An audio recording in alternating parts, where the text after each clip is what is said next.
To explain my point, I have developed a really good analogy. Finally! So, imagine an extremely delicious sandwich brought from your favorite restaurant, kept right in front of you. But tragically enough, you just had your lunch and are completely full.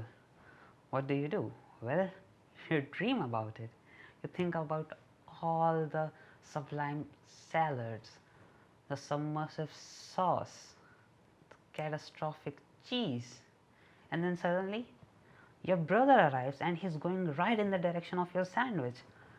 What do? Well, you protect your sandwich, you run towards it, you grab it, and you eat it. And that's exactly my point. The thing is, the brother has already arrived. The floods, the forest fires, the droughts, the heat waves, they are all already here, and we simply cannot wait 30 more years for EVs to have zero compromises. We must convince people to stop using internal combustion engines now. And as someone who absolutely loves cars, who hasn't even got his driver's license yet, who has driven just one car, and that too for the longest of like 50 meters, could saying this be any more heartbreaking? And did you know that Dodge will end production of its V8 from 2023? Like, what the? If we are any serious about the environment, which I think we should be, EVs are simply not a great alternative, at least for another 10 to 20 years till the infrastructure develops. Also, what about people who can just keep one car, and the people who do not have indoor garages, or the people who live in apartments? At least here in Asia and Europe, almost all of the middle class people live in apartments, and we cannot simply ignore half of the population. Also, what makes this whole push for electric even more disturbing is the fact that we already have a fuel which doesn't suffer from these same problems, and whose infrastructure can be developed much more quickly, and that too without the need of government stepping in and spending billions of dollars. And we have completely ignored this fuel. So, I think it demands your attention. The fuel is hydrogen. It takes about 3 minutes to refuel, which is okay, but its infrastructure where hydrogen vehicles absolutely throws EVs out of the window. The push for electric has been going on for quite some time now, and yet there are not as many chargers as there needed to be, and that's because it isn't particularly profitable to run a charging stations. Also, it requires large initial investment. First we need to buy the land, then we need to develop the roads, and then we need to put 20-30 chargers in it. And if we compare that to hydrogen, we only need one hydrogen point, and that's it, making it significantly cost effective and space efficient. And that will open the doors to many small private investors and the people who are going to drive this hydrogen revolution. Petrol stations. We all know that the future of internal combustion engines is rather dark, and that is the ultimate incentive.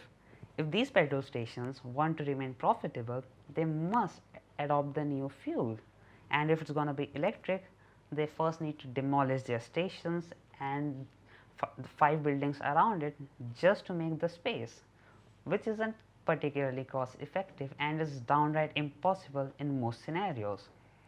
But if it's hydrogen, they can just have a corner called the hydrogen corner, and that will be enough. And as one station does it, the next will do, and then the next. And before we know it, the infrastructure is completely developed, and that too without any help from the government, saving them billions of dollars, which perhaps they can use in something that actually matters, like developing electricity using renewable sources. It's not all burgers and pizzas. There are some vegetables too.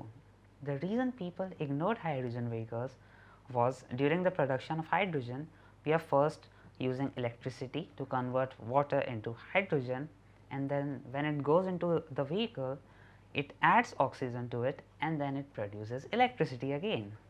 And this whole process is not completely efficient. And to me, the benefits offered by hydrogen vehicles completely outweighs that minimal losses of efficiency. Well, it's certainly more efficient than producing 26 million tons of CO2 for 30 straight years. The idea of an electric vehicle is inherently better than that of a hydrogen vehicle, but the fact that we are completely ignoring its immediate benefits and abandoning it just because of those small efficiency losses, it does not make much sense to me. The thing is, we are all humans here and we can literally do anything that we want. If you would have told Henry Ford that a 1.8 liter Corolla will give him 70 miles per gallon, he would have either laughed or would have fainted on the spot. I think the ideal solution would be to give initial boost using hydrogen vehicles and reduce carbon emissions, and then as time goes on and EVs become less compromised, we can switch to electric. Also, EVs are not really good at commercial applications. If you have ever tried towing by a Tesla, you would know what I mean. Anyways, thanks a lot for watching till the end. It really means a lot to me. Like 75% of the viewer just goes away. I really appreciate it that you have watched till the end. Do something better today and make this day count.